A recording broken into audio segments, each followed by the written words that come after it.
Muna tayo ngayon dahil wala pa yung mga model. Magpa-practice tayo ulit. Kunwari, may treadmill. Grabe no. Sana tumawa kayo gaya ng pagtawa ko dito. Another day! Ibang video na naman ang ating gagawin for today. Bali, ito yung karugtong ng video na ginawa natin last time. Naplansya ko na nga pala yung mga damit na isusuot ng ating model today.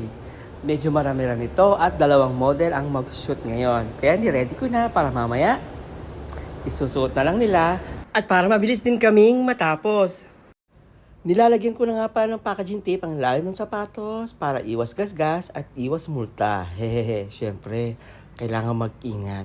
At dahil medyo matagal-tagal pa, dahil alam mo naman, pag ang babae, pag nag-makeup at pag mini-makeupan, it takes time.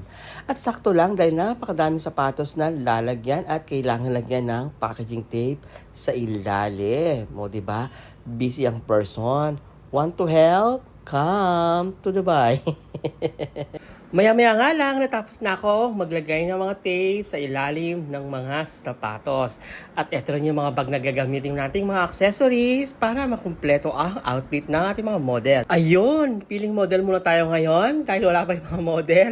Magpa-practice tayo ulit. Kunwari, may treadmill.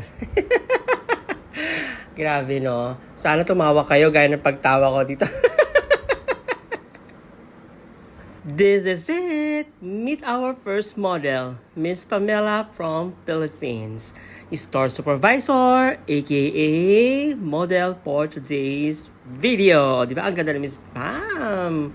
Tan tan tan tanan! Meet Miss Punam, our model for today's video. She is from Nepal, aka model for today's video. Maganda rin si Miss Punam.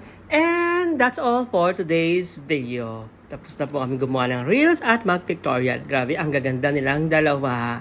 See you po sa mga next video. Salamat!